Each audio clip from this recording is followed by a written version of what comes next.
с переводом, да, и начинаем. Хорошо. Добрый день, уважаемые коллеги. Dear colleagues, good morning.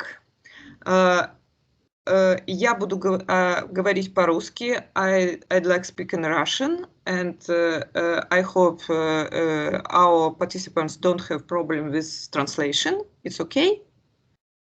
No problem? Okay, let me start. Разрешите мне представить почетный доклад профессора Барта ван Арка из Института исследований производительности Университета Манчестера. Тема доклада профессора ван Арка «Почему рост производительности нужен экономике, бизнесу, работникам и обществу в целом». Барт ван Арк является признанным специалистом, много лет посвятившим академическим исследованиям в области долгосрочного экономического роста, производительности, инноваций технологического развития, межстрановых сопоставлений. Барт занимается экономикой развития, экономической историей. Его работы опубликованы в ведущих экономических журналах. Значительную часть своей карьеры он занимается бизнес-аналитикой, консультированием, являясь главным экономистом и руководителем Центра экономики, стратегии и финансов известной аналитической организации, по крайней мере, мы все ее знаем, The Conference Board, со штаб-квартирой в Нью-Йорке. И в настоящее время он остается консультантом этой организации. Я хочу также сказать, что на англоязычной части нашего портала опубликовано очень интересное интервью с Бартом, и я рекомендую всем его обязательно посмотреть. Несколько слов я хотела бы сказать об институте, который сейчас представляет профессор. Это Институт исследований производительности. Данный институт – это некоммерческая организация Великобритании. Она объединяет ученых, прикладных специалистов, которые отвечают за развитие политики, и бизнес-аналитиков. И их усилия направлены на стимулирование устойчивого и сбалансированного экономического роста с учетом различных аспектов политики, включая такие проблемы, которыми в частности я занимаюсь, это проблемы бедности и неравенства. Вот вопросы, которыми занимается институт, который представляет профессор ван Арк, они очень актуальны сейчас для России. У нас, к сожалению, нет достаточного опыта, как решать вопрос устойчивого роста в условиях рыночной экономики. Мы с точки зрения рыночной экономики достаточно молодая страна. И в этом плане экспертиза профессора Барта ван Арка и долгосрочное сотрудничество с институтом, который он представляет, это большой, скажем так, шанс для развития нашего университета, и эти контакты для Высшей школы экономики и для России в целом, безусловно, представляют большой интерес. Я хочу сказать о том, что в университете мы знакомы с профессором уже многие годы, ну, по крайней мере, с 2007 года, когда он, будучи тогда еще профессором университета Гронингена, и Евгений Григорьевич Ясин подписали письмо. Евгений Григорьевич получил приглашение присоединиться к инициативе сотрудничества с таким большим проектом, как КЛЕМС. И партнером в университете этого большого глобального проекта стал наш Центр исследований производительности Университета Высшей школы экономики. Этот центр возглавляет известный в России за рубежом ученый Илья Борисович Воскобойников. На протяжении многих лет этот центр сотрудничает с глобальным проектом КЛЕМС в части Russia КЛЕМС. И последние результаты этой работы были опубликованы в последнем апрельском номере журнала «Вопросы экономики», если я, Илья Борисович, не ошибаюсь, да?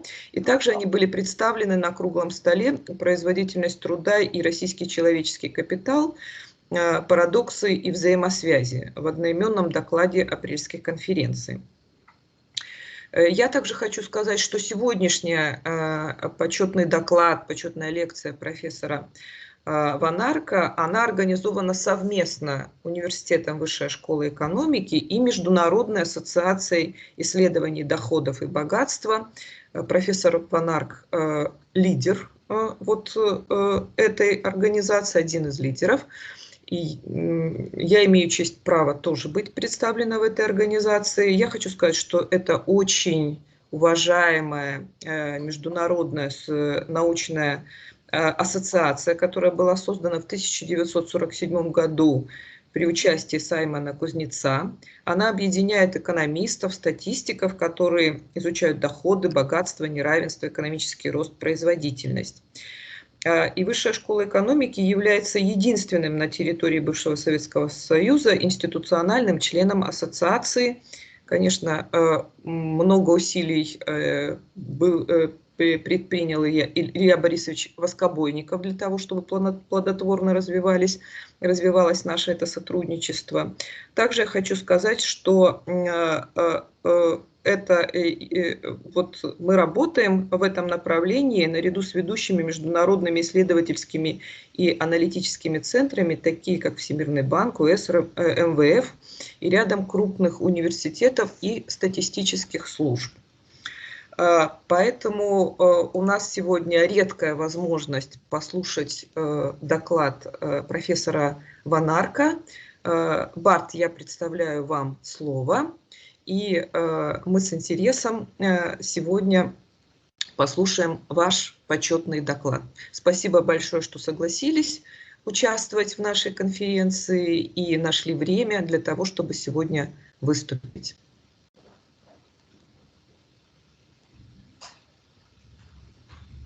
Барт, я хочу предоставить слово вам. Okay, very good. I'm happy to start. Good morning, everyone. And first of all, thank you so much for inviting me for your annual International Academic Conference. I'm very happy to be part of that. Ilya has been speaking about this event to me many times, and I'm very glad to finally have the opportunity to join you.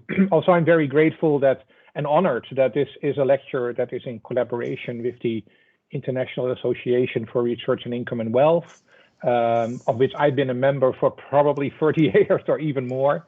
So it's great to be part of this and join you in this collaboration between HSU University as well as the International Association for Research on Income and Wealth. Okay, with that as introductions, let me start sharing my screen, as I would like to share some slides with you this morning, and just want to make sure that this is visible for all of you. I've been asked this morning to talk about productivity, and although you're all familiar with this term, you hear it many times being mentioned, you still wonder a little bit, why do we really care? Why is productivity really an important matter to look at, particularly now that we come out of the pandemic? The question really is more about how are we making sure that we recover GDP, the growth of our economy, how do we make sure that people keep their jobs, and how can we create more jobs? So why does productivity matter in all of this? And some of you may be very familiar with the productivity concept, others maybe not. So let me just spend a minute or so just to at a very high level tell you why it is so important. Paul Krugman, the Nobel Prize winner and columnist of the New York Times, once stated, productivity is not everything, but in the long run, it is almost everything. And that is perhaps a very important and sometimes very much misunderstood kind of statement. But it is really true, and it is very important, because frankly, productivity is the only sustained source of economic growth. Just think about how you can grow the economy. You can give more people a job, you can give them more machines, you can use natural resources in order to make more money on the economy and things like that. But all these things is what we economists sometimes call are either finite, like natural resources, you don't have them forever, and labor and capital, they run into something that we economists call diminishing returns, which means the more you're using of it, the more you're using of the same thing, the less you get out of it. The only way by which we can make sure that we continue to create more returns on all these inputs in our economy is to make sure that these inputs become more productive. So that's why productivity is the only sustained source of economic growth, because it helps us to make labor, capital, material and services inputs and natural resources more productive. Another very important point is that the literature has shown over time that firms that are productive tend to grow significantly faster, and they tend to create more employment opportunities. And the last thing is important because quite often people think of productivity and jobs as a trade-off. Right? If I grow productivity by investing in machines or in new technologies or in digital technologies, ultimately that will kill jobs. It will reduce the number of jobs that are available. But in practice, we actually find that productive firms grow faster, and they are actually the ones that create most of the jobs. So in the long term, again, it is almost everything because productivity helps you to consistently grow the economy and create more jobs. Productive jobs charge higher wages, and that is important because if you have higher wages, you can create what we call a virtuous cycle of demand, of innovation, of companies to invest in their people, in their machines, and in all sorts of intangible capital, a term that I will come back to a little bit later. And finally, there's a new research stream that I will come back to a little later in my talk today, and that is that productivity tends to be positively correlated, not just to economic growth, but also to well-being. It helps people to actually lead a better life, to be more healthy, to be better educated, to be able to support their own living. And indeed, it supports something that we call inclusive growth. It means that productivity helps to include more people to benefit from the growth process. And as I mentioned, I will come back a little bit to that later because it just shows how broad-based the topic of productivity is. So with that as a little introduction, let's see what we're going to talk about today. So first, I want to talk a little bit about the picture of the global productivity slowdown, because we do have a problem. As important as productivity is, we also have seen over the past 15 years or so, productivity globally to slow down very significantly. So the growth rate of productivity has been going slower and slower and slower. And this is really a global phenomenon. We have seen it in Western economies, in US and Europe. We have seen it in many emerging markets. We have seen it even in China, which has shown a significant slowdown in its productivity growth. So what explains that slowdown in productivity growth?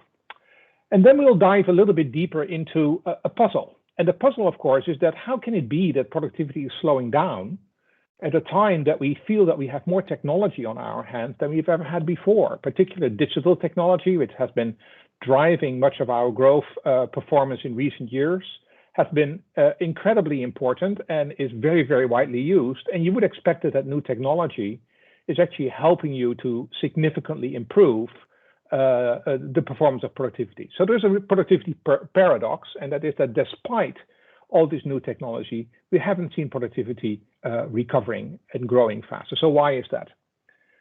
Thirdly, I will go into the question of the day, and that is now that we are working ourselves through the pandemic and hopefully leave this behind us sooner rather than later, could the pandemic be a tipping point, a starting point of a new era of productivity growth? Could it be that we come out of this crisis and that we're actually able to recover ourselves on the basis of technological change? So obviously we're in the middle of it, so I will only be speculating a little bit on what the post-recovery, the post-COVID-19 recovery might do to productivity growth. And then finally, as I said, I want to come back to this topic of productivity and well-being and why it is such a broad-based concept and why it is important that we pay attention to this. So with those as introductions, let's start and just take a look at some of the numbers. I do have a couple of slides this morning with some numbers in it, so I'll be taking you through this carefully so that we sort of understand what the issues are that we have at hand. In this slide, we are looking on the left-hand side at a very simple number. It's called labor productivity growth for the world as a whole. So it's a growth rate of output per working hour in the entire global economy. So all output in the economy produced divided by the growth in all number of total working hours. And what you can see here is indeed what is called this global productivity slowdown. You see how during the 90s and the 2000s, productivity growth rates globally were around sort of between 2–3%, sometimes even well over 3%. And then since the mid-2000s, and particularly since the global financial crisis, we have seen that the productivity growth rate is gradually beginning to slow and is currently at around 1.5%. And this translates 1-to-1 into GDP growth, right? If your productivity growth rate of labor productivity is now 1.5% instead of 3%, it means that your economy is growing by about 1.5% slower every year. Those are annual growth numbers. On the right-hand side, you see a little bit the numbers moved out. Productivity tends to be very volatile from year to year. So it's sometimes better to understand the picture if you smooth this out a little bit over time. There are different techniques to do that. And you can again see the big blue line here. That is indeed, let me sort of, yeah, the big blue line here that you can see is picking up a little bit in the 1990s and 2000s to the kind of 3% that I was talking about, and then gradually beginning to slow down to 1.5%. If you look at mature economies or advanced economies, you can see that slowdowns again starting sort of around the early 2000s and then begin to slow down. And mature economies, so this is basically all the OECD economies, are growing at only about 1% labor productivity growth. And then finally, when you look at all the emerging markets, you see that you had a really good ride until the mid 2000s, but then the slowdown started. And Russia was a bit more volatile. We'll come back to the reasons why this is. Of course, coming out of the Soviet era gave the economy an enormous boost. Then the rise of oil and gas prices helped the economy, the liberalization of the economy. But then again, since the mid 2000s, the Russian economy has joined this slowdown that we're seeing around the world. And today, productivity growth in Russia is about what the average of mature economies is as a whole, and significantly slower than what many other emerging markets in the global economy are showing us. And obviously, I'll come back a little bit to that a little later.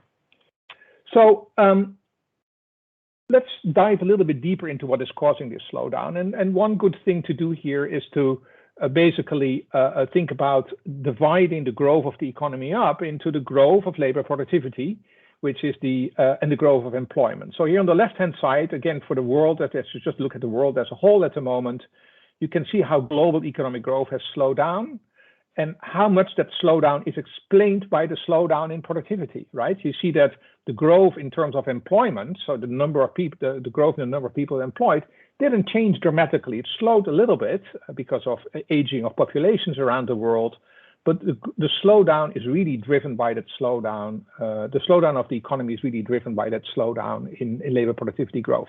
We see the same thing in Russia. Here's on the right-hand side, you see the specific numbers for Russia. Sorry that the chart isn't saying that. And you can again see that in the case of Russia, productivity was, an important driver of growth in the earlier part of the period here. But that again, since the 2000s, it started to slow down quite significantly. So what are the causes of this growth slowdown? And there have been many different explanations for why productivity has been slowing so much. And there is not a single answer to it. There's some things that I believe are much more important than others, which I will come back to in a minute, particularly having to do, of course, with technological change and innovation, but there are other reasons as well.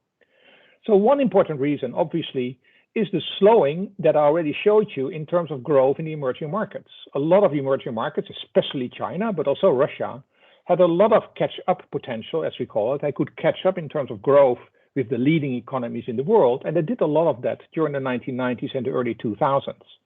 But you cannot catch up forever. Once you get slightly closer to the frontier of the global economy, the growth rate is going to slow down. And certainly that is one reason, especially in the case of China, why we have been seeing a slowing global growth. China is now accounting for about 22% of the global economy, and its growth rate of productivity is probably about only a quarter of what it was 2 decades ago. So you can understand that that has a big impact on the global economy.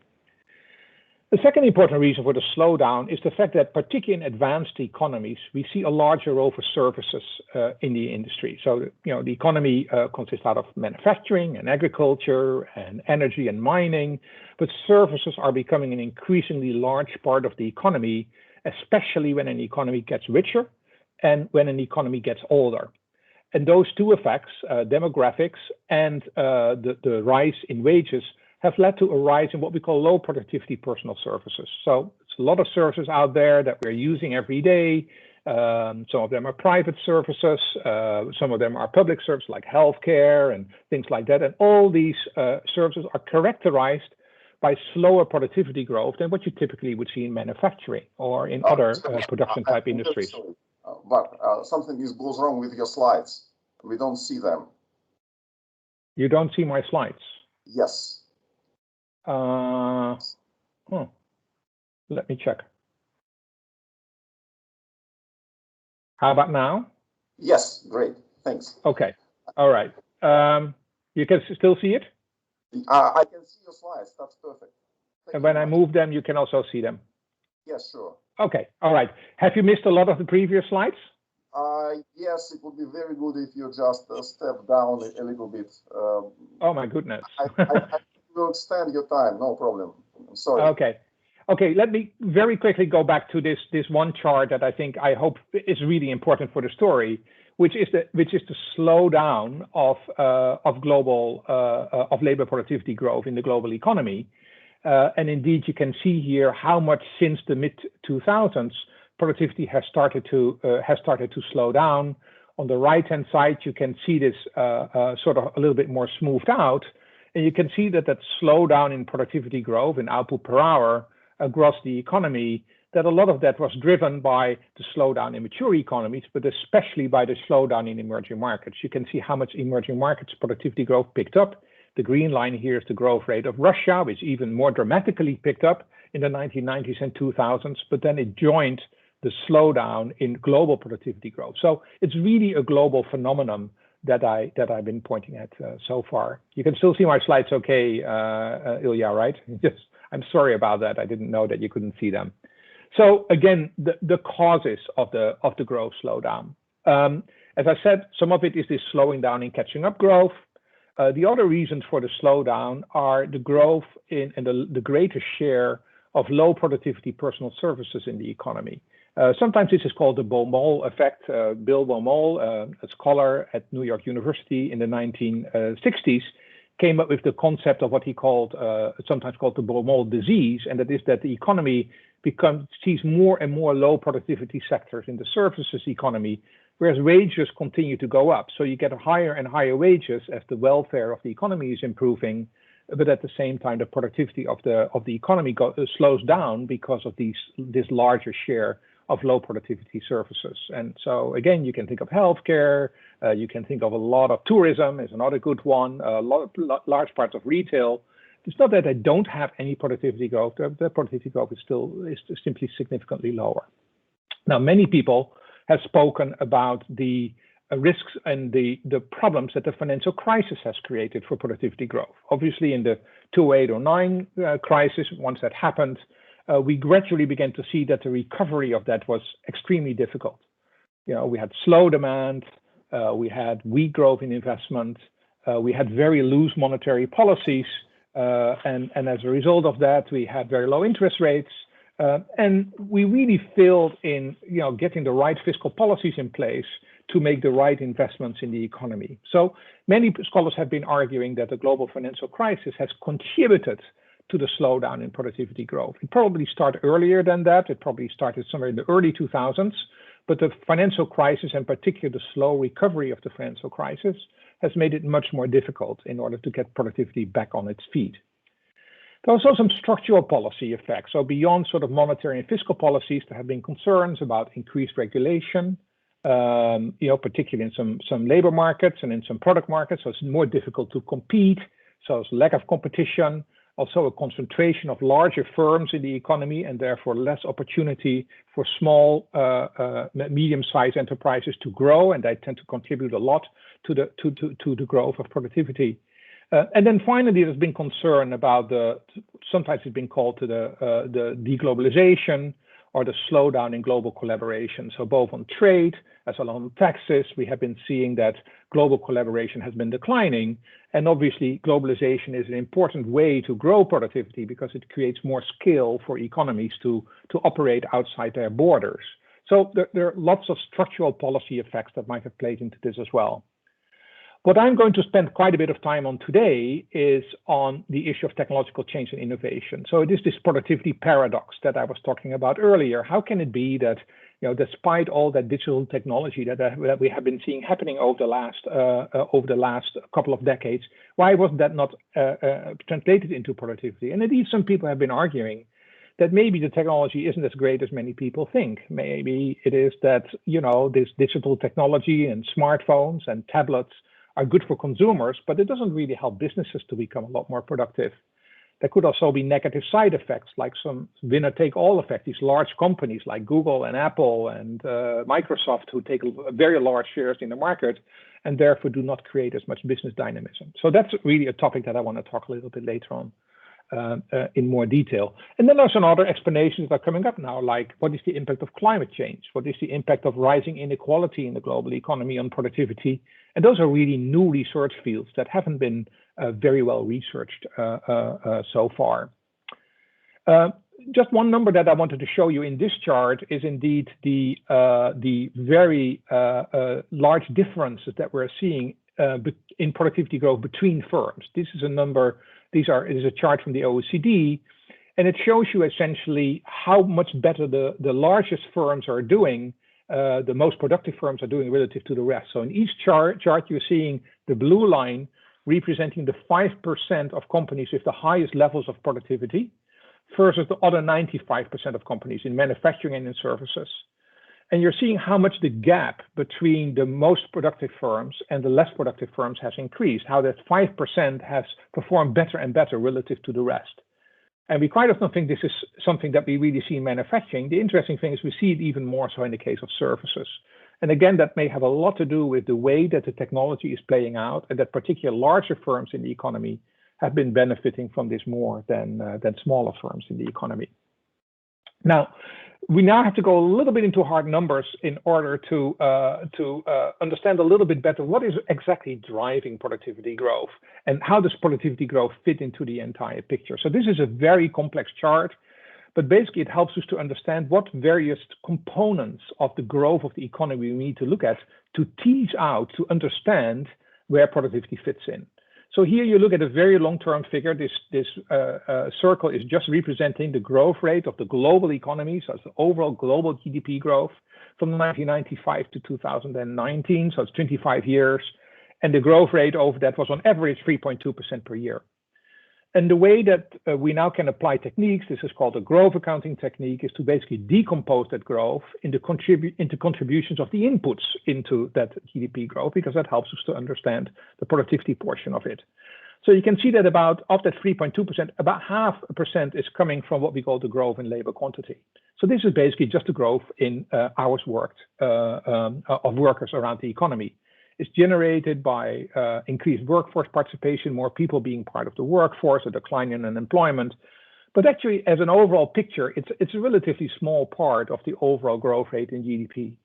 Most of the growth in GDP is coming from growth in capital, investment in physical capital, machinery, equipment, and infrastructure, and all those kind of things. That accounts for about 1.8, so more than half of the overall productivity growth rate. Of the overall GDP growth rate, I'm sorry.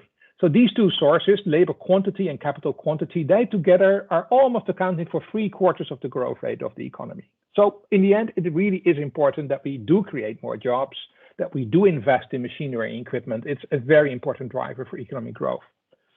However, the green portions is what I would call the sustained portions. Remember that I started this talk by saying that productivity is the only sustained source of productivity growth. And that's really what the green part is talking about, the qualitative sources of growth. And they really come into two parts. One is improvements in labor quality. So this is really improved in the educational attainment of the workforce, better use of the overall labor supply. There's an improvement in the quality of capital. So it's not just adding more machines, but it is adding more productive machines with higher returns. So for example, the shift to digital machinery and digital technology has been very important as a driver of the improvement in capital quality. And then there's something that we call total factor productivity. It's basically the rest of the growth rate of the economy and how much that is driving overall growth. And that includes things like innovation, regulation, the impact of regulation, collaboration and ecosystems and everything else.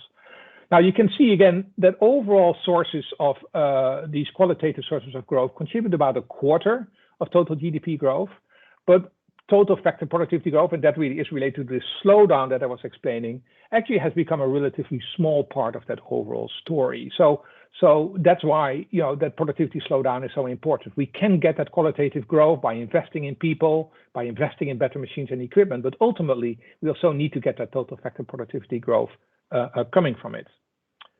So we can break this down by individual countries and regions, so I'm not going to spend too much time here, but you can see on the left-hand side here, you can see the world economy. And again, it's the same numbers as what I showed you just a minute ago, but now broken out in different sub-periods. For mature economies, it's obviously lower. For emerging markets, it's higher. But you can see overall how that green part has been declining over time. Russia is a little bit of an exception, and I'll come back to that a little bit later. Russia actually had very high total factor productivity growth, the dark green part, in the early 2000s. But as I will talk a little bit about in the next chart, a lot of this is related to the specific structure of the economy, the timing of the reforms, and particularly, of course, the role of the energy and the oil and gas sector in the economy. So let's take a quick look at the Russian numbers. And here I'm benefiting very much from the work that Ilya has been doing in Russia CLEMS, which I've been involved with the World CLEMS group, of which Russia CLEMS is a part. So I'm just borrowing those two charts from his work. But again, you can see the breakdowns here. Here you just look at the growth rate of labor productivity, and you can see that total factor productivity actually has slowed a lot. It was positive in this earlier period, as I showed you in the previous chart as well. Then it slowed, and in this chart, it has even become negative. So the economy is now driven by increased capital intensity. So we're putting more money into machines and equipment and things, but we don't get that sort of qualitative growth from it, which is this productivity growth. If you go to the right-hand side, you can see the sectoral contribution of productivity in the economy. And you can see that this big red part, that is the oil and gas industry, the larger complex of oil and gas sectors. And you can see how that has moved from positive into negative territory over the last decade or so. So a lot of the research would suggest that there is a link between that slowdown in total factor productivity growth and the larger share of the oil and gas industry. So this is sometimes called a resource curse that an economy is facing. Russia is definitely suffering from that resource curse, and it is one of the reasons why there's so much debate and about the discussion for diversification of the economy towards other sectors of the economy. And I'm very pleased to be part of a panel tomorrow morning that is specifically talking about diversification of the economy. So I won't go too much into detail here. Here is just to show that a lot of that slowdown in productivity in the economy is very likely related to the increased share and the negative contribution of the oil and gas industry to overall productivity growth. Okay, so we spoke now about major causes of the productivity slowdown. There are many reasons for it. There's some specific country reasons in the case of Russia that I just discussed. But I do want to go back to this one explanation that I think is important to fully understand, and that is the productivity paradox. Why is it that despite this rise in digital technology, sometimes called the fourth digital revolution, why is it that nevertheless we don't see this back in the productivity numbers? Remember that quote I gave you early on, productivity almost everything in the long run, almost everything. There's another interesting quote that comes from Robert Solow, another Nobel Prize winner, who said, I can see computers everywhere except in the productivity statistics. And that is indeed a big puzzle. And what is causing this? And my argument will be that a lot of this is probably a matter of time, that it will take time for a big new technology, such as digital technology, to work its way through the economy. But we can, of course, shorten the time. We can speed it up if we do the right things by business and by government. So how do we need to think about the new productivity paradox? Well, basically, this is related to a concept that's sometimes called general purpose technologies, very large technologies that have wide applications. You can see a few here at the bottom, the Industrial Revolution, the rise of steam and railways, steel and heavy engineering, the rise of the energy in the combustion engine, and the digital age, which really is something of the last 50 years or so, can be called a major new general purpose technology. It has a wide number of applications across the economy. It takes a long time to diffuse itself across the economy and to be absorbed by companies. Now, the digital age basically comes into two parts. The first part is what I sometimes call the old digital economy, and the second part is the new digital economy. The old digital economy was basically sort of the 1980s until the middle of the first decade of the 21st century. And that really was dealing with a lot of digitization. You know, before that even we had mainframes, but as of the 1980s, we got the rise of the personal computer, the beginnings of the internet, and that were very important drivers in terms of greater business efficiency. Also, the beginnings of e-commerce was very important there. If you look at the numbers, you can see that sort of since the mid-1990s until the mid-2000s, a lot of productivity growth was driven by this old digital economy. The personal computer, the rise of the internet, beginnings of e-commerce were very important drivers. By the end of the first decade of the century, we moved into something that's called the new digital economy. Now, digitization is much more driven by mobile technology. So the switch to cell phones and tablets, ubiquitous access to the internet. So internet wasn't something that you would just get through your hardwire, but it will be everywhere in wireless.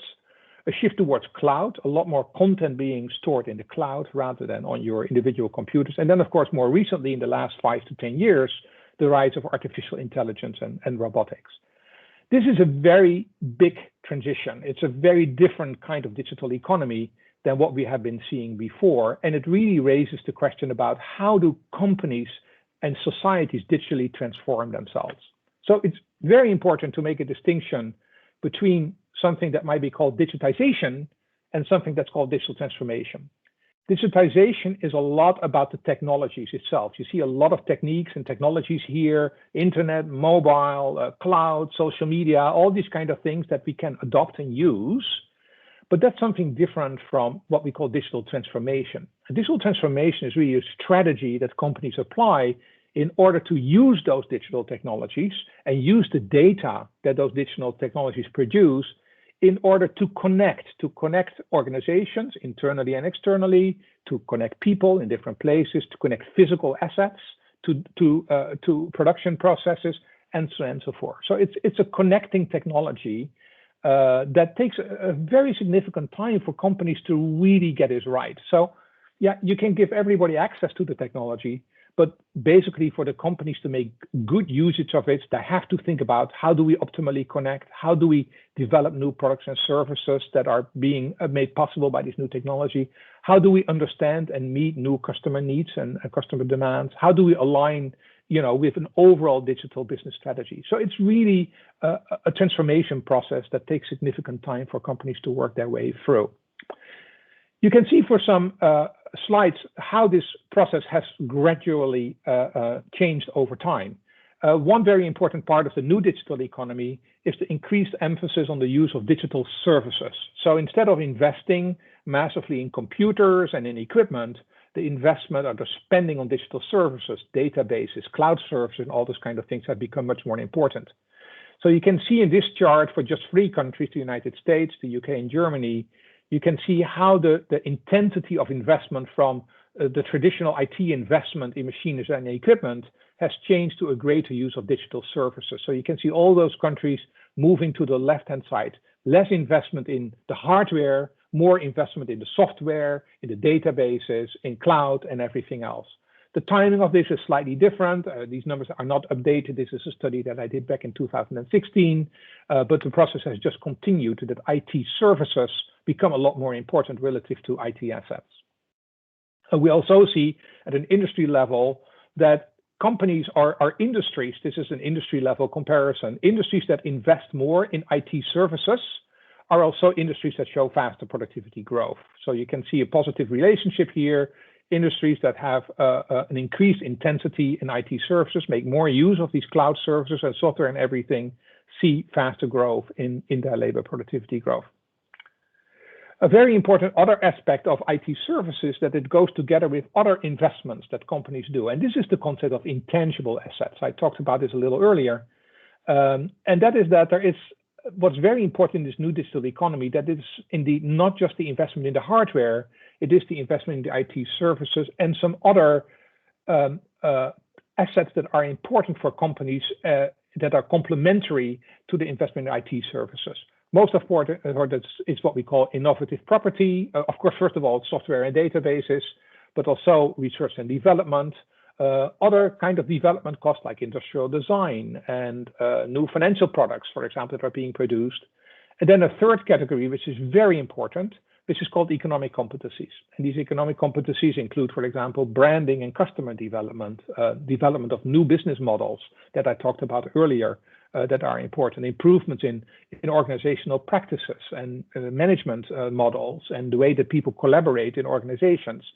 So these intangible assets are very closely related to the rise in IT services. In this chart, again, these numbers are for the United States, you can see how the change in services intensity, so the increase in the use of IT services has gone together with an increased use of intangible assets. Those industries that were big users of intangible assets were also industries that were showing large increases in IT services. So the digital transformation really is a matter of a shift of IT investment in IT assets into an investment in IT services and a rise in the so-called intangible assets rather than the typical tangible assets like machinery and equipment.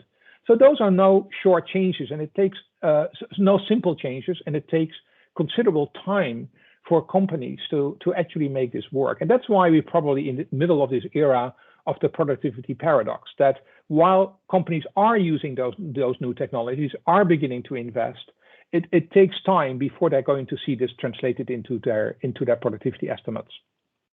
We've been doing a lot of work at the conference board, but also now at my new institute, the Productivity Institute, on how do various industries then contribute in the digital age. And this is a somewhat complex chart, but essentially what we've done here is that we try to look at three segments of industries. Industries that are producers of new technology. So for example, electronics and optical equipment and telecommunications and IT and information services. There are the red part in those bars that you're looking at. And you can see that in the United States, for example, labor productivity growth to a very large extent was explained by this growth of IT production. So the Googles and the Apples and the Microsofts of the world, they're based in the United States, and they contribute a lot to productivity growth. It's a relatively small sector of the economy, IT production. It's only about maybe 10% of the economy, even in a place like the United States, but it tends to contribute more than half, up to half in the earlier period and more than half in the second period to overall productivity growth.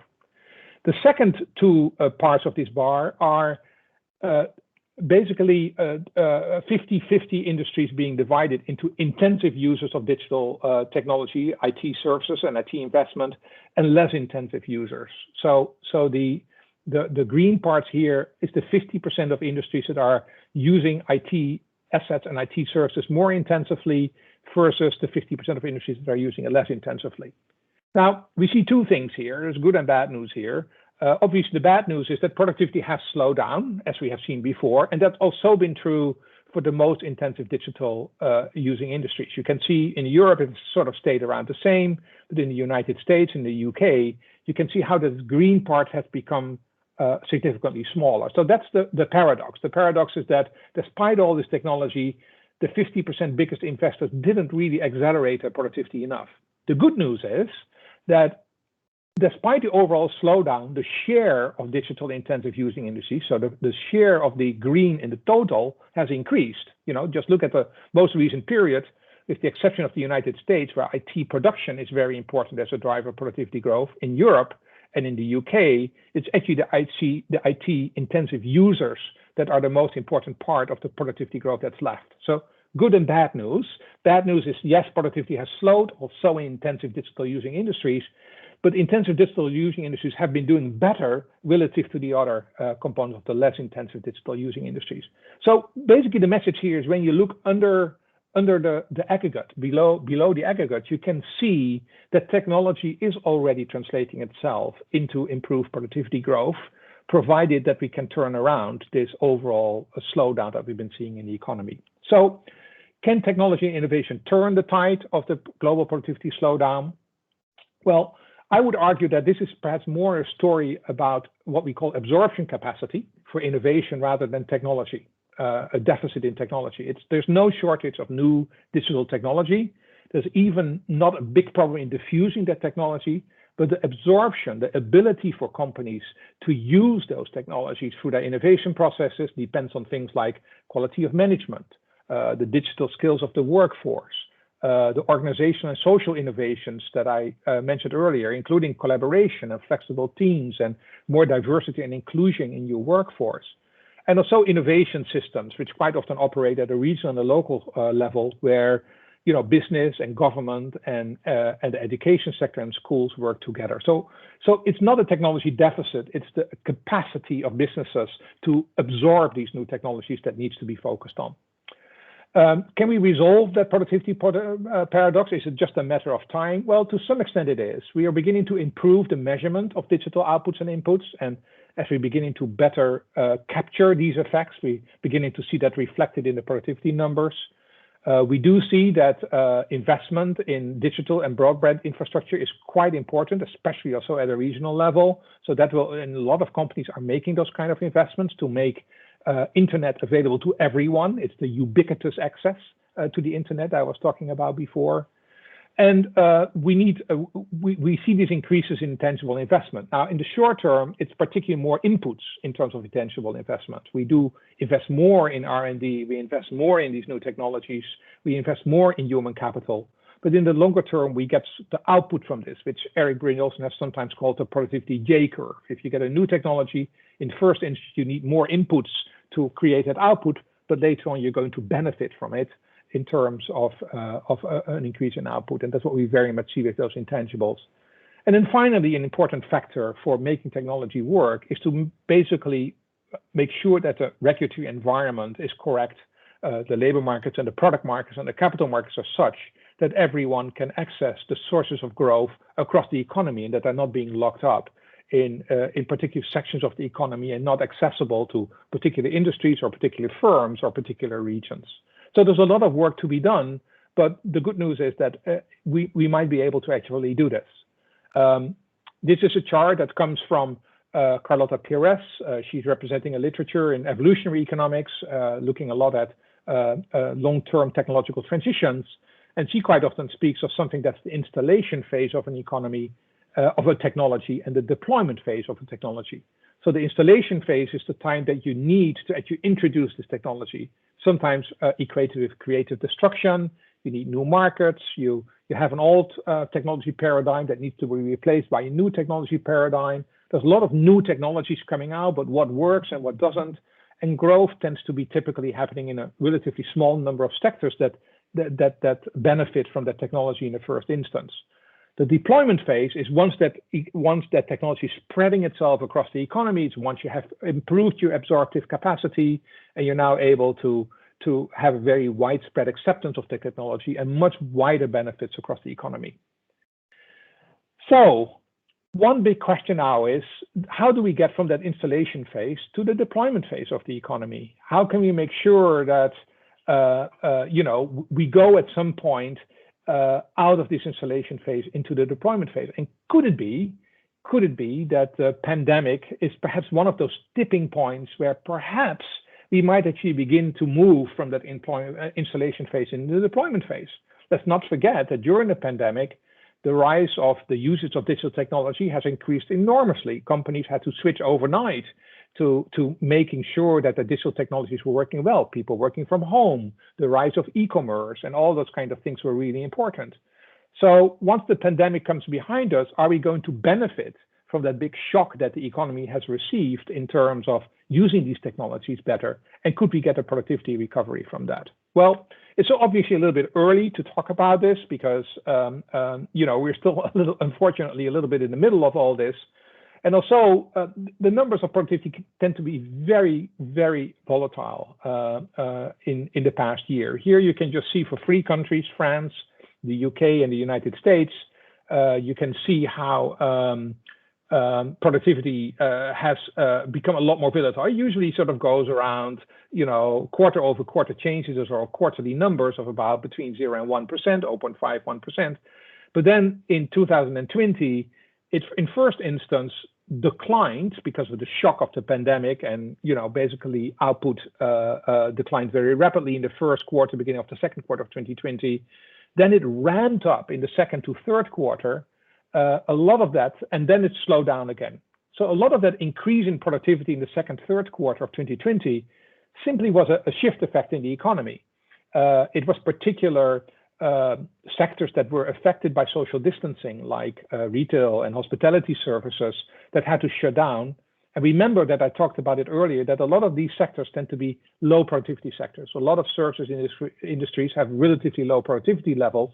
If you shut those industries down, then of course the economy as a whole will have shown improvement in productivity, right? Because it's simply the less productive industries that are accounting for the smaller share of the economy.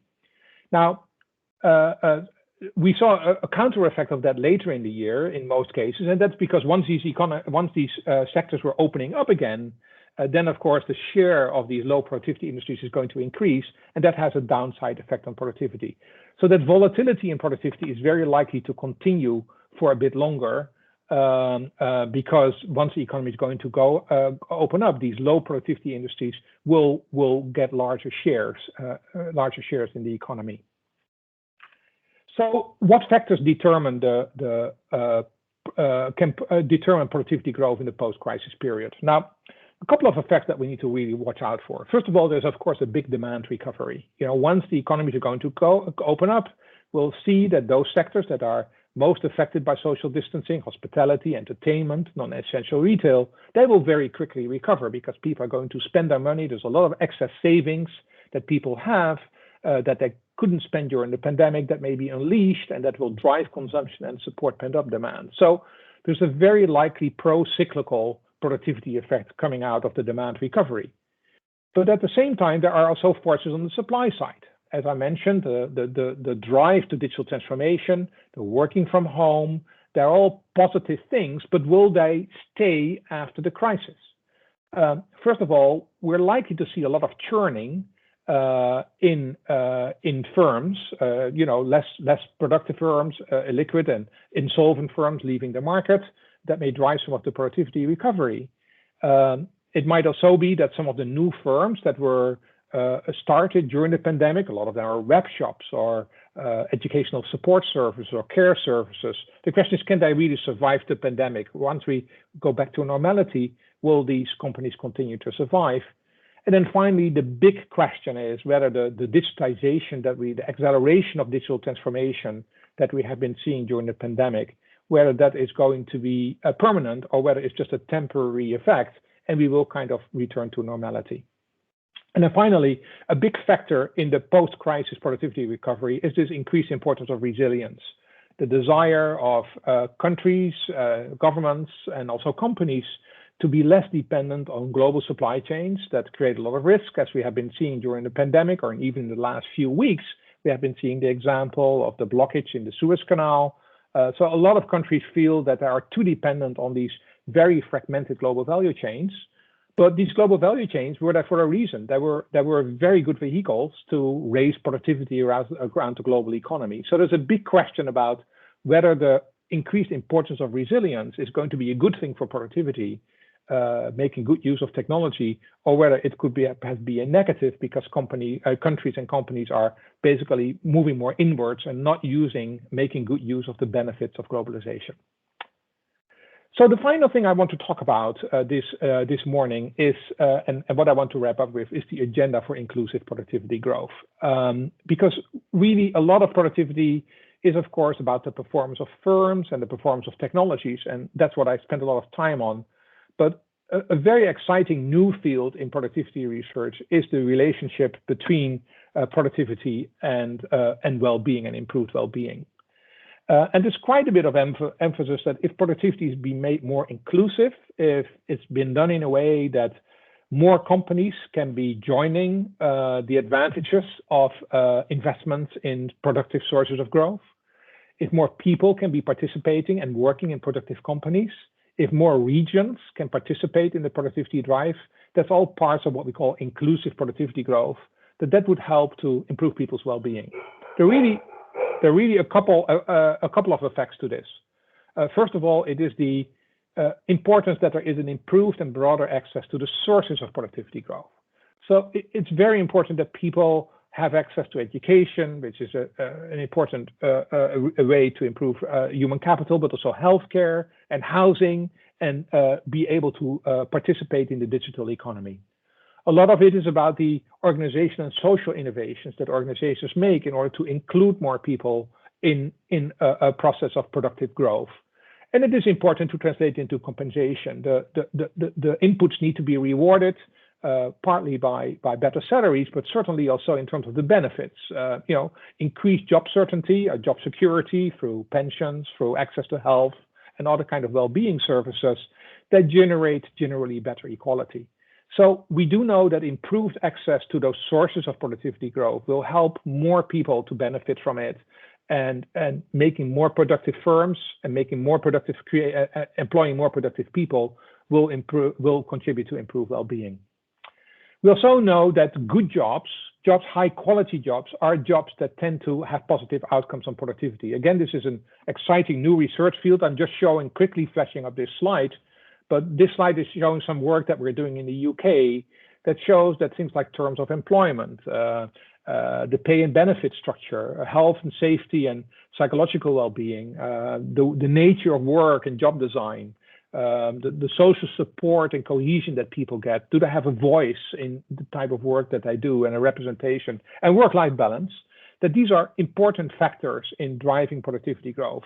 The results that we're looking at the research at the moment are mixed. It's not a very clear cut case in all respects, but all the research seem to be pointing in the direction that this broader thinking about quality of jobs is an important driver for productivity growth. So good jobs of high quality is an important part of the inclusive productivity growth story.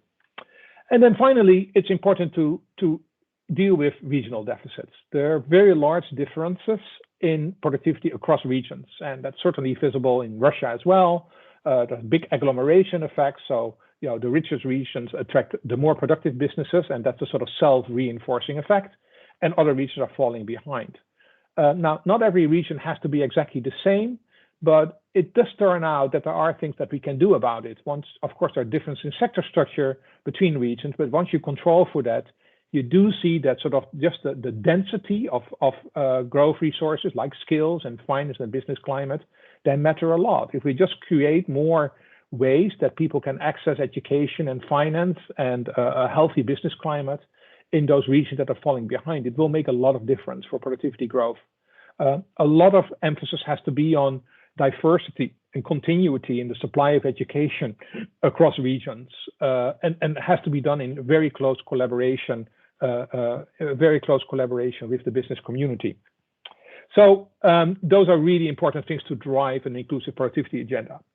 So let me wrap up. What do we need to do to create a productive productivity agenda? What is it that we can do?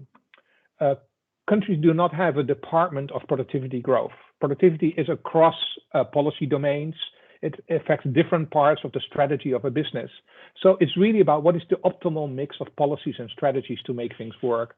And there's a lot that I mentioned in my presentation this morning. But one way to think about it is in terms of timing. What needs to be done first, and what are things that we need to get focused on in order to get the long-term effects? So in the short term, I would say that a lot of emphasis has to be on facilitating the transition out of the COVID-19 crisis to limit the damage to productivity. We've seen these very volatile productivity numbers. Can we now benefit from this new technology in order to drive ourselves to this deployment phase of the technology? Or are the inequality issues, are the different ways that regions and companies are benefiting from this, are they going to be an inhibitor to the productivity recovery? So thinking about smart policies to guide ourselves out of this pandemic is going to be very important for whether productivity is going to pick up or continue its path of long-term slowdown. In the short to medium term, so the next 3 years or so, it's very important to focus on this absorptive capacity for digital technology. As I said, it's not so much that we have a technology deficit, it is that we have a deficit in the absorptive capacity for these new technology innovations. A lot of this is around skills of management, skills of the workforce, but it's also about the regulatory environment that makes it possible for new firms and new business models to grow in the economy. In the medium and long term, so now you talk about the next 5 years or so, we really need to begin to develop an agenda that is not just focused on productivity, but also on sustainability. I didn't talk much about this. As I said, tomorrow we'll have a a panel around diversification in the economy, away from energy and mining towards a more diverse, but probably also a more eco-friendly kind of agenda. But it is obviously an important part of the story on how do we mitigate climate risk, how do we facilitate this transition to non-fossil growth, and how do we diversify the economy, and what does that do for productivity? So thinking about productivity and diversification is very important, and I'll talk a little bit more about that tomorrow in our panel on this topic. And in the long term, it really is about inclusive growth. A big failure of the productivity story in the past 30 to 40 years has probably been that too few people have benefited from it. Too few people have not seen productivity translate into higher wages and improved living standards. So an inclusive growth model that translates productivity into well-being across the population is something that we can definitely do. Now, finally, can we do it? Yes. If we look at our own productivity projections, it's very hard to look at projections of productivity in the longer term, but you can see how this green part in the case of Russia was very important and could actually return. It probably will not be as big as it was in the early 2000s, but we could see a recovery in total factor productivity growth. This is not a forecast. This is a projection on the basis of doing the right things in terms of investing in productive resources in productive sources of growth. And with that, I am done with my presentation. Gonna end my slideshow, and I'm happy, of course, to take some questions and have some comments from all of you. Thank you.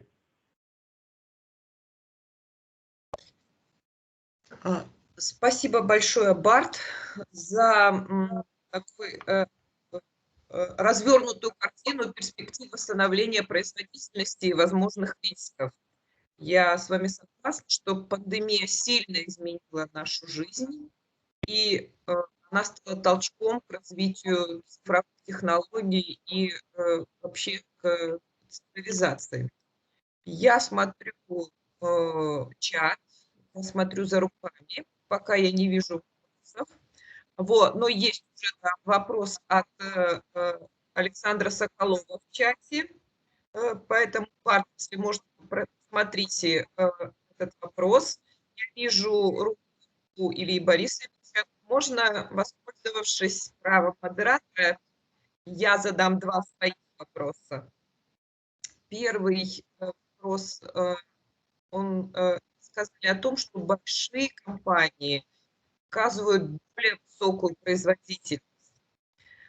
Правильно ли я понимаю, что если страна ставит задачу увеличить число малых компаний, это приведет к снижению производительности? И помогает ли цифровизация преодолеть разрыв производительности у больших и малых компаний? Это первый вопрос. И второй вопрос. Меня заинтересовали часть вашего доклада, которая посвящена тому, что старение сильно влияет на производительность. Какие инструменты преодоления негативного влияния старения на производительность вы бы рекомендовали, ну, например, в такой стране, как Россия? У нас идет очень быстрое постарение населения. Тогда один вопрос есть в чате, два вопроса от меня. Барт, как вы предпочтете, сначала собрать все вопросы или отвечать по мере поступления?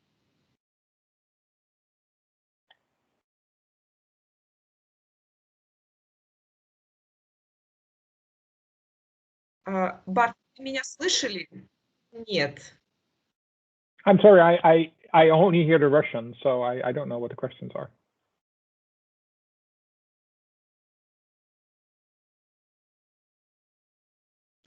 Прошу прощения. Ilya, we cannot hear you.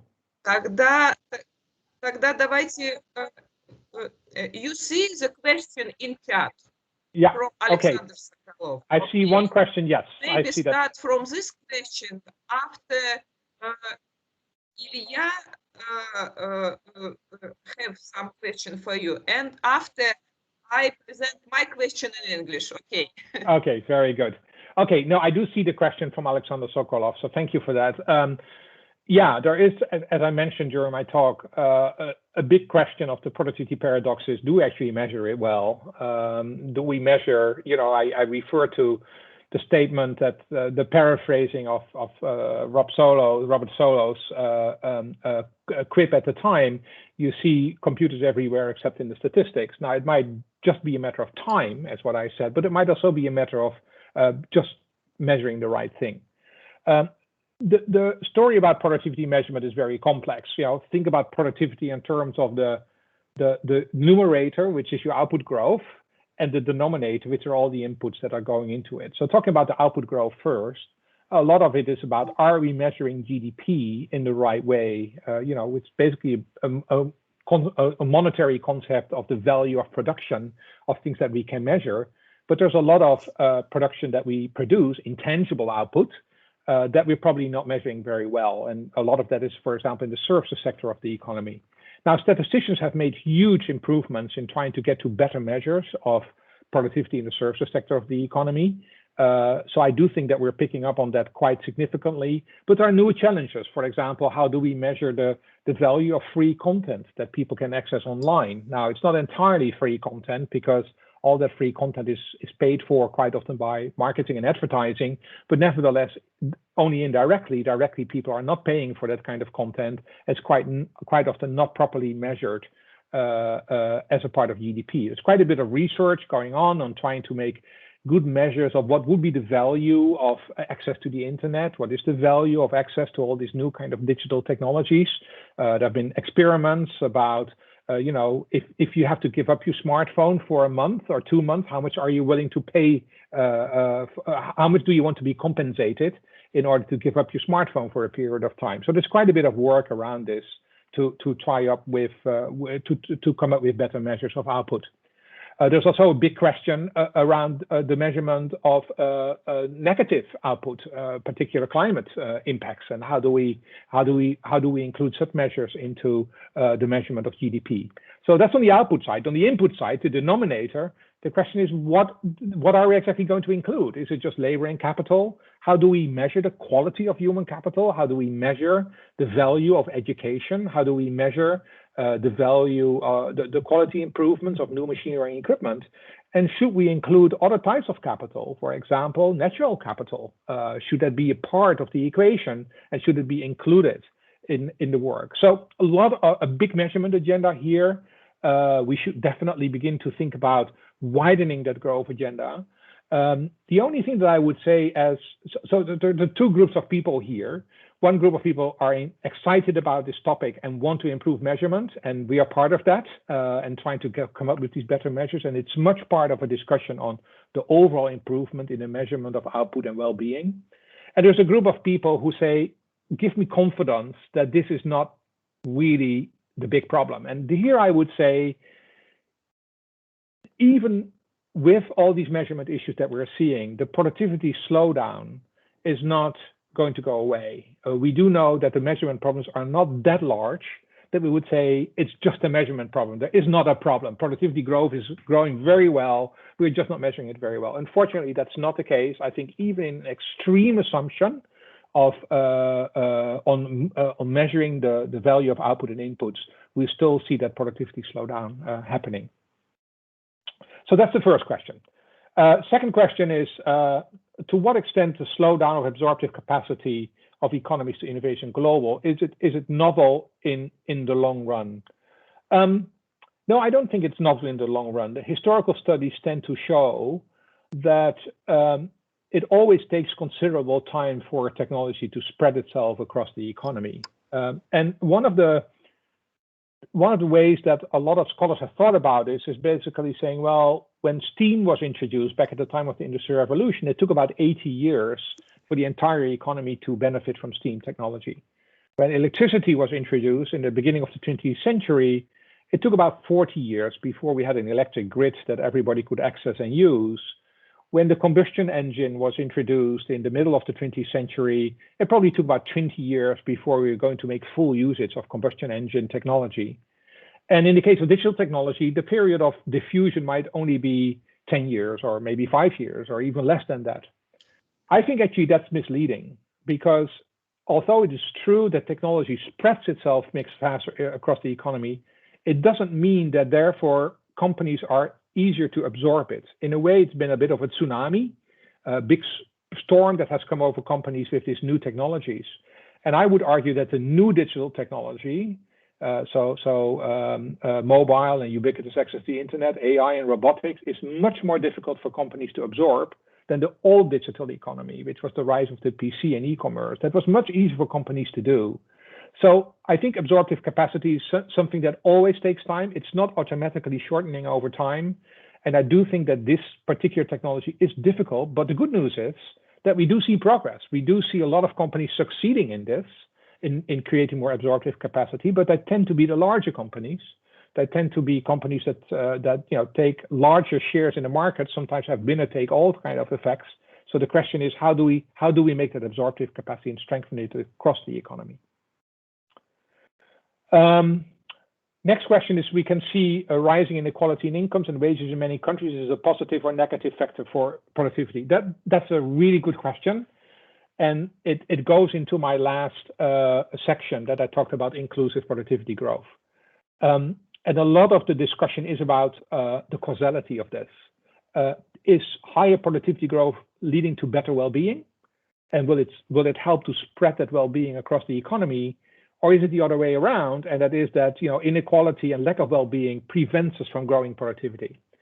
This is very much research in progress. The causality is probably a little bit both ways, but it's quite interesting when you look at the research at the moment. At the macro level, most of the debate is that productivity is good for increasing well-being and improving inequality across the economy. So a lot of the macro information is looking at, okay, productive people are people who are making more wages. People are making more wages, or people who spend more. If people spend more, companies are going to more invest, and everybody is going to benefit. And that evidence at the macro level is emerging. The other way around at the macro level is not so simple. Is it also true that more equal societies have faster productivity growth? No, not necessarily. We actually see a few societies that are pretty unequal, like China, and have had pretty good productivity growth. At a firm level, it's just the other way around. There's a lot of evidence that well-being of employees, healthy employees, people who are engaged, does help productivity growth. There's less evidence that productivity growth improves the well-being of workers because people can get overworked and things like that. So this is a really new literature with many different parts to it. We do know that there is a relationship between productivity and well-being and equality, but how that relationship exactly works is still something that we need to do a lot of work on and a lot of experimentation with. Let me see if I see more questions. No, don't think so. So one question being typed in. Ilya, any more questions from you? Илья, у вас есть вопросы? Yes, just done. I'm talking about differences.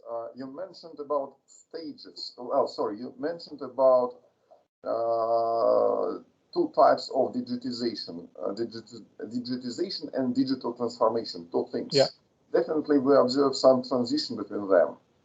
And my question is, do you observe some differences in the stages of these transitions across OECD countries? Yeah, it's a very good question. And I do have a bit of an echo, so you may have to mute yourself, Ilya. Sorry. Yeah, thank you. It's another really good question. We do see that countries that really make that investment in intangible assets, so skills, investment in R&D, and other ways to allow companies to be able to compete with each other for those resources. The competencies of firms, the ability for firms to create more collaborative working structures and things like that, those companies find it easier to go from digitization to digital transformation. We do know that companies before the pandemic hit, the companies that already had made big investments in these kind of intangible assets in the digital transformation process fared better during the crisis. than companies that didn't. Companies that had, they were basically ready to run the systems. You know, we know of a lot of large companies that people were told overnight to start working from home, and the company just kept going. And that was really because the companies had invested so much in the digital transformation process. Companies that were completely used to still non-digital processes were struggling much more to get themselves ready. Now, they were incentivized because basically many of them had to shut down if they wouldn't move online. So they did a lot to catch up. So that's good news. But yeah, these investment in intangible assets are really important. Policy implications for that are, as I think I mentioned before, for policymakers to really make sure that there is room for companies to access these intangible assets, and also people and companies. So access to education, access to training, access to regional innovation systems, building these collaboration structures between business, government and schools at a regional and a local level is really important. You can do productivity top down. Productivity is very much a bottom-up process where companies and schools and government work together at a local and a regional level to drive productivity growth. So those are some of the differences that we're seeing in the pace by which we're moving from digitization to digital transformation. I have another question, if possible. Actually, you mentioned quality of jobs in the link of productivity. So basically, it's good if we have many jobs which are very good. Okay. In our understanding in Russia, we have some debates on the so-called top productive jobs or something which deals with the interest of the government. Basically, is it the headache of the government to make jobs quality, or probably is it the headache for the government just to make the environment which stimulate firms making jobs better? This is more about the perspective of our public debate. I would reshape this question in a different way, but still. Yeah, no, I understand it, and it's a good question. I would say the creation of high quality jobs is the primary responsibility of the people who run these organizations, whether public or private organizations. So I would say the primary burden on creating good jobs is the responsibility of the leaders of those organizations, business people and leaders of public sector organizations. However, government can do a lot to facilitate companies to create good jobs.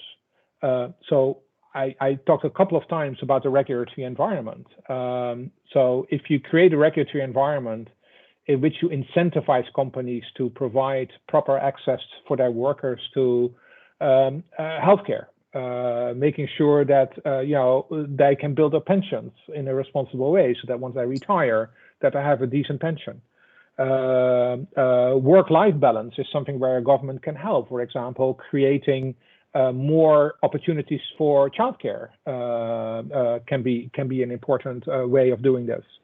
Health and safety are very important. The government can regulate to make sure that the limits to people being overworked. There is the gig economy, for example, where people are living on very, very low wages, have no health insurance or things like that. So government can provide a regulatory environment that allows companies to create good jobs. It's a very difficult policy area because you can regulate too much and then you don't give companies the opportunity to compete. But at the same time, governments have to be part of this. Again, I would emphasize how important it is to do a lot of this at regional and local level.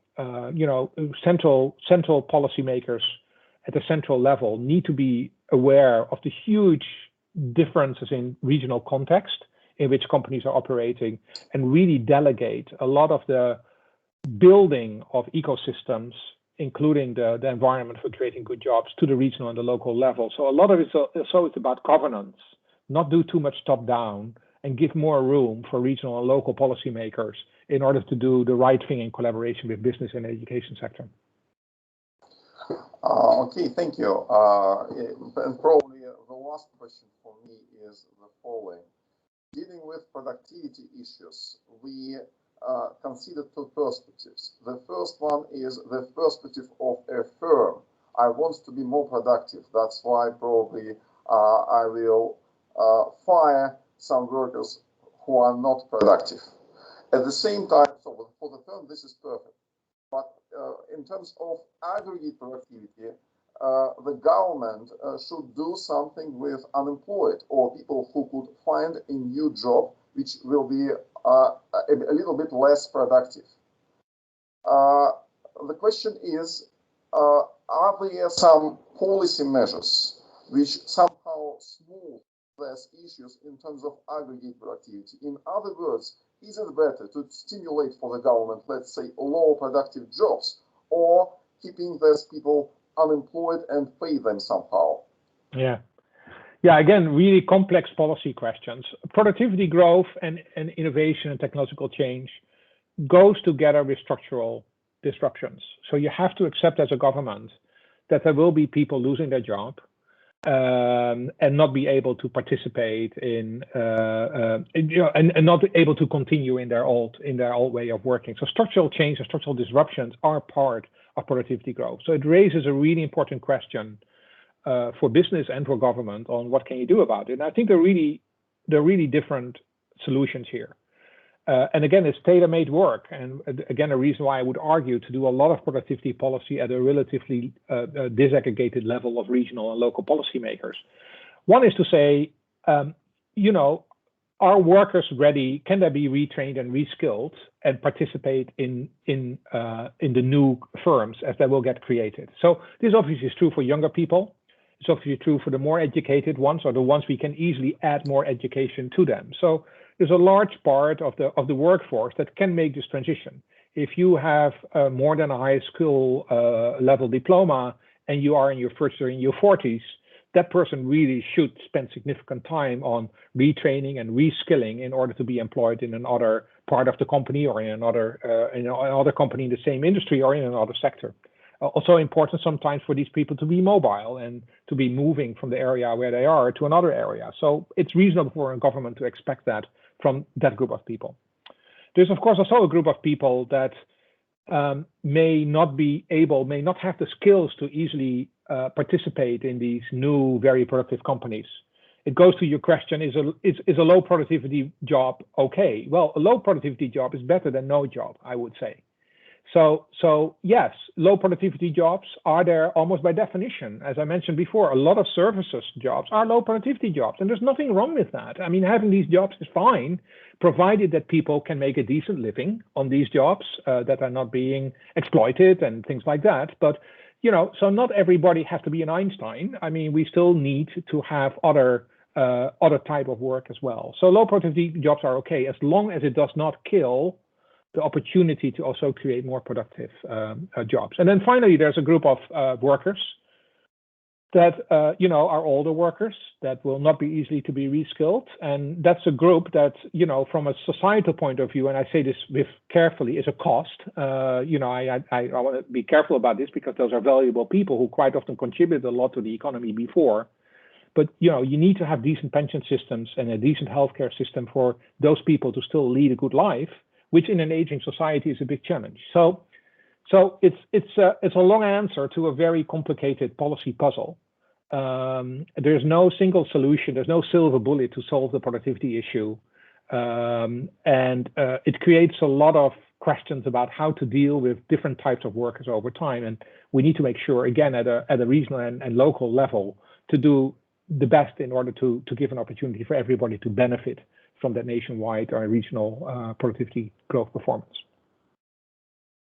Okay, Bart, thank you very much. Lina Nikolaevna, you are in charge as a chair.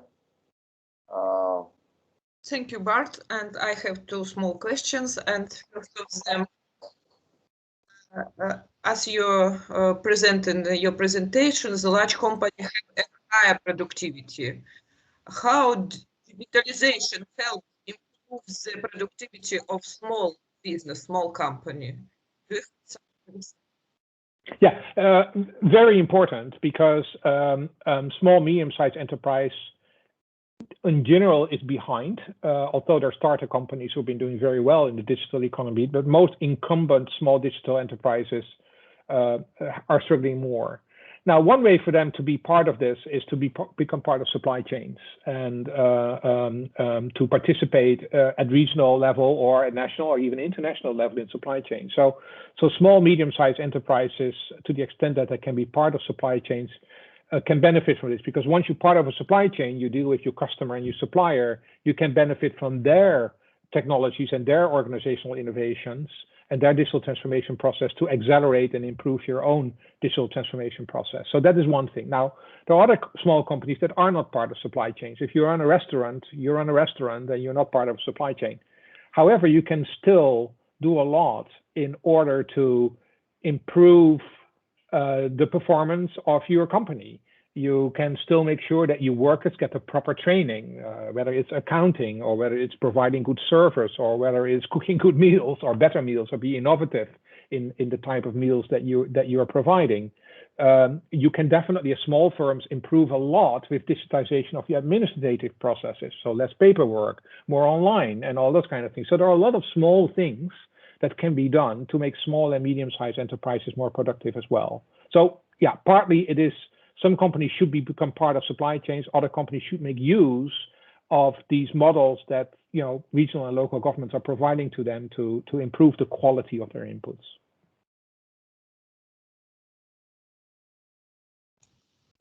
Well, okay, thank you. Great. Yes. And second question, how you reduce the risk of aging of productivity, because today the aging is a very important problem. Yeah. So actually,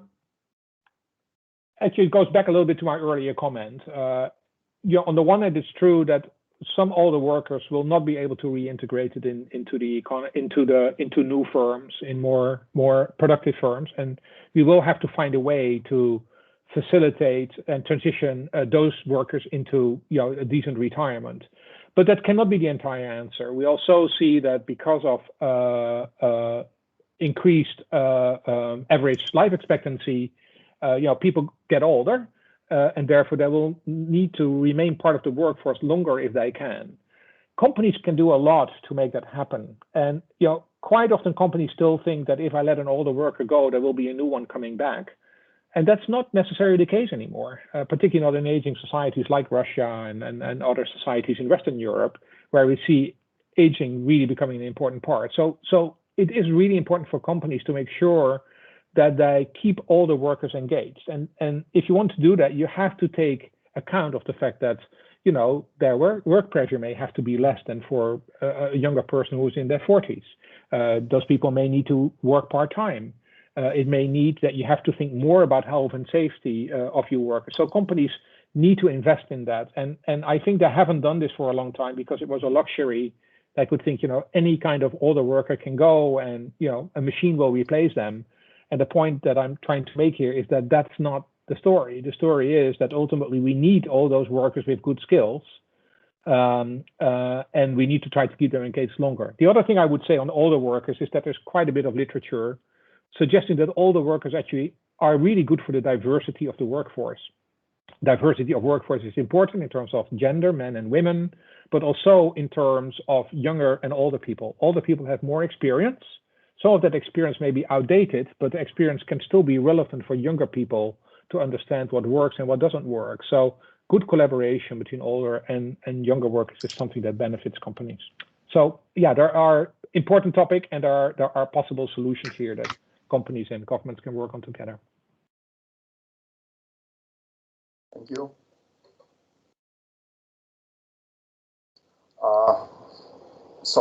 Lily Nikolaevna, are you there? Alia. No. Please. Okay. Well, I'm going probably to make the last question for today. You mentioned the role of resilience as an important issue of long-term productivity growth. So this is something more or less new. Is it possible for the government, for example, to make some efforts to improve the resilience of the economy, economic agents, or agents, and so on. I understand that in new conditions, this might be very important to adjust the economy in the new case. So, can the government help in this or not? Well, the government can particularly help in order to avoid the negative parts of resilience. There's been a little bit of a knee-jerk reaction in the pandemic, particularly when it comes to, for example, medical supplies and things like that, for governments to say, oh, being dependent on other countries doesn't work. We need to have our own pharmaceutical industry and our own medical equipment industry. Well, that's easier said than done because, building, particularly pharmaceutical industry is extremely globalized. And as we have figured out during the pandemic, we are heavily dependent on other countries in order to produce in an effective and productive way vaccines and other types of medical equipment and tools. So a real risk is that companies go alone on this. That countries go alone on this. And so one thing that governments can do is prevent that from happening and make sure that we remain tied in with a global system. And again, the vaccine story is telling us such a clear story. We do know that, yes, we can vaccinate our own people, but if the people in the country next door are not vaccinated, it's not really going to help us very much in going forward. So that's one thing. Government needs to keep the door open. They need to remain part of trade negotiations, tech negotiations, FDI negotiations globally. So I think that is a very important part. The other thing, there is certainly some truth to increase resilience to the supply chain. There has been a lot of fragmentation of supply chains. I mean, some products would go through 15 countries before they were reaching the end consumer. There's a lot of risk in that, transportation risk, and we've seen that, of course, in the Suez Canal debacle a couple of weeks ago. But also things like human rights risk. You don't want to be dependent on supplies from countries where people are using child labor and things like that to produce components.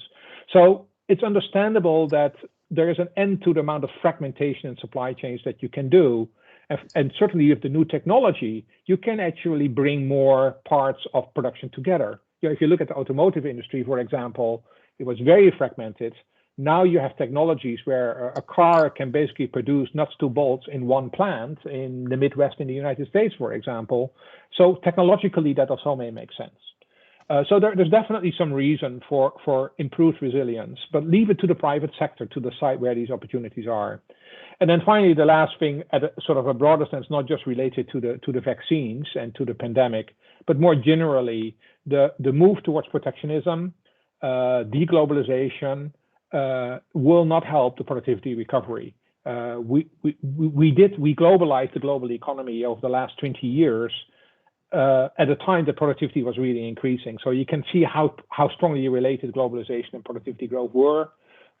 Countries going back on their own turf, whether it's China or Russia or the United States or the European Union, is not going to be a good thing for productivity growth. So I think, to your question, what can governments do to stimulate resilience is particularly not do the bad things, but try to support companies to do the right things. So we're not going to do mistakes. Another big issue is actually what should be done with the fact that sometimes green policy and productivity acceleration somehow go against each other. So sometimes somehow there is a dilemma between green policy and productivity, probably. But this is another big issue. This is something about the public consensus or public understanding of importance of green policy. But am I correct that for you as a person who provides some advices, green policy in productivity, I mean, green policy means that you could calculate potential slowdown of productivity if the government would insist on this or that type of green policy, or not? Well, a good starting point indeed is to start to measure the impacts of climate change and the benefits of the movement towards green technologies better. So there's a lot of measurement issues around it, and it's a very important agenda that we at the Productivity Institute are also engaged with. So there's definitely big measurement issues around this. But beyond that, I think it's really important to think about the productivity impacts of the green agenda. Fossil fuel industries have very high levels of productivity, so moving away from them at an aggregate level can have a negative impact on your productivity performance. If Russia leaves these very high productivity level companies alone and moves away from them, it might actually impact productivity, the productivity level of the aggregate economy. But that's a very short-sighted view, because we also see that productivity growth in fossil fuels is declining very rapidly. So you want to invest in industries that have more future growth. Now, green technologies are not necessarily, so non-fossil fuel driven technologies are not necessarily creating a lot more productivity. So we shouldn't take that as a given. We have to really think about how can we make sure that, again, green technologies get absorbed by companies. So it goes back to absorptive capacity in the same way as we were talking about digital technology, to make sure that it also helps companies to become more productive in these green technologies. Scale is going to matter a lot. We do know that providing non-fossil fuel through the grid is a challenge. It's much easier with fossil fuel. So building a new grid through which non-fossil fuel energy resources can be distributed is going to be very important and a critical driver of productivity. So there's a lot of work to be done there, but that transition to the green economy is not a given to be a good thing for productivity growth. So we need to do a lot of hard work to strengthen innovative capacity and absorptive capacity there. Well, at least we are in a position to say that some costs in productivity are temporary, and you could provide a broader perspective for what goes on once some green policy measures will take place. Yeah. This is also important. Livia, I'm going to close the lecture, or I will do it for you if you want. Давайте я, Илья Борисович, скажу несколько слов в конце. Bart, I thank you. We must finish our very interesting report. Your reports help us develop our research agenda and better understand the future of the global economy and Russia's place in the post-pandemic period. Many thanks. We hope to the continuation of this dialogue and our cooperation in general. I hope tomorrow we see you in the round table and discuss the diversification of factors of economic growth. And thank you. I invite you in our university.